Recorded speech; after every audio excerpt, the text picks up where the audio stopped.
ராணிப்பேட்டை மாவட்ட ஆட்சியர் அலுவலகத்தில் உணவுப் பொருள் வழங்கல் மற்றும் நுகர்வோர் பாதுகாப்புத்துறை சார்பில் புதிய மின்னணு குடும்ப அட்டைகள் வழங்கும் விழா மாவட்ட ஆட்சியர் முனைவர் சந்திரகலா தலைமையில் நடைபெற்றது.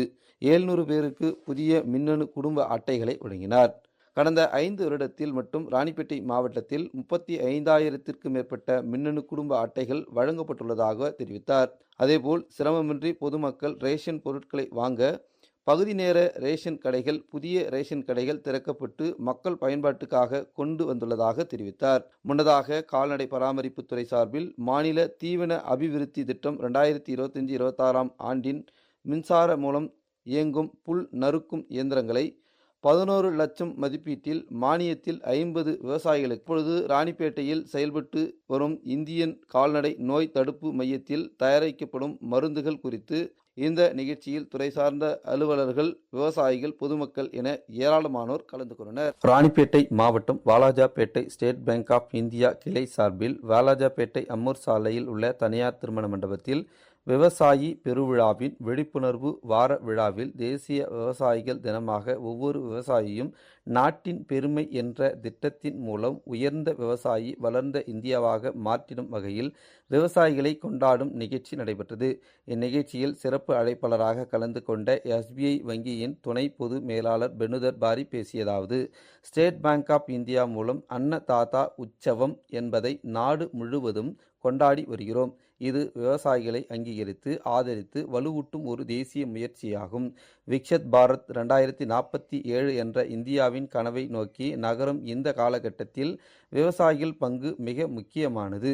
காலநிலை மாற்றங்கள், விலை ஏற்ற இறக்கங்கள், நவீன உட்கட்டமைப்பு போன்ற சவால்களை விவசாயிகள் சந்தித்து வருகின்றனர். எனவே வளர்ந்த இந்தியாவில் விவசாயி பயிர் செய்பவராக மட்டுமல்ல, தொழில் முனைவோராகவும் மதிப்பு உருவாக்குபவராகவும் வலுப்படுத்த வேண்டும் என்பதே SBI வங்கியின் நோக்கமாகும். ஆகவேதான் ஒவ்வொரு பருவத்திலும், ஒவ்வொரு நிலத்திலும், ஒவ்வொரு கனவிலும் விவசாயிகளுடன் உறுதுணையாக நிற்கிறது என தெரிவித்தார். அதனைத் தொடர்ந்து 4 மகளிர் சுய உதவி குழுக்களுக்கு தலா 20 லட்சத்திற்கான கடனுதவிகளை வழங்கினார். போல் ராணிப்பேட்டை மாவட்டத்தில் உள்ள 4 சட்டமன்ற தொகுதிகளில் வாக்காளர் பட்டியல் சிறப்பு தீவிர திருத்த பணிகள் முடிக்கப்பட்டு வரைவு வாக்காளர் பட்டியல் வெளியிடப்பட்டுள்ளது. இதனைத் தொடர்ந்து வாக்காளர்கள் வாக்காளர் பட்டியலில் பெயர் சேர்த்தல் மற்றும் நீக்கல், திருத்தப் பணிகள் பூட்டுத்தாக்கு ஊராட்சி தொடக்கப்பள்ளி மற்றும் அம்மூர் கிராம நிர்வாக அலுவலகத்திலும் நடைபெற்று வந்த சிறப்பு முகாம்களை வாக்காளர் பட்டியல் பார்வையாளரும் மற்றும் நில அளவைத்துறை இயக்குனர் தீபக் ஜேக்கப் மற்றும் மாவட்ட ஆட்சியர் முனைவர் சந்திரகலா ஆகியோர் இணைந்து பார்வையிட்டு ஆய்வு செய்தனர்.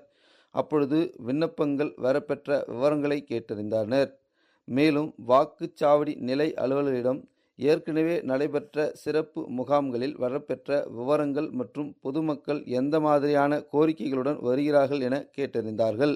மேலும் வாக்காளர் பட்டியலில் முதல் முறையாக பெயர் சேர்க்க 18 வயது நிரம்பிய இளம் வாக்காளர்களின் விண்ணப்பங்கள் குறித்து கேட்டறிந்ததுடன் வருகை தரும் வாக்காளர்களுக்கு தேவையான அனைத்து உதவிகளையும் முறையாக வழங்க வேண்டும் என வாக்குச்சாவடி நிலை அலுவலர்களை கேட்டுக்கொண்டார்கள். ராணிப்பேட்டை மாவட்ட ஆட்சித்தலைவர் முனைவர் சந்திரகலா தலைமையில் சட்டம் ஒழுங்கு மற்றும் சாலை பாதுகாப்பு குறித்து மாதாந்திர ஆய்வுக் கூட்டம் நடைபெற்றது.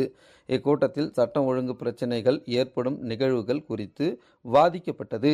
அதில் சோளிங்கர் பானாவரம் ஏரி நீர் வெளியேறும் பாதை அடைக்கப்பட்டுள்ளதால் மழைநீர் சுமார் 100 ஏக்கர் நிலத்தில் தேங்கியுள்ளதால் விவசாயம் செய்ய முடியாமல் பாதிப்பு அடைந்துள்ளனர். இதுகுறித்து தீர்வு காண விவசாயிகளிடமிருந்து கோரிக்கை வரப்பட்டுள்ளது. இதன் மீது நடவடிக்கை எடுப்பது தொடர்பாக விவாதிக்கப்பட்டது.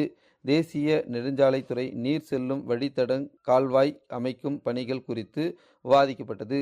மேலும் பல்வேறு பகுதிகளில் மயானத்திற்கு செல்ல பாதை வேண்டி சாலை மறியலில் ஈடுபட்ட விவரங்களின் மீது ஆய்வு செய்து மயானத்திற்கு பாதை மற்றும் மயான கோரிய கிராம மக்களுக்கு தேவையான நடவடிக்கைகளை மேற்கொள்ள வருவாய்த்துறை அலுவலர்களை மாவட்ட ஆட்சியர் கேட்டுக்கொண்டார்.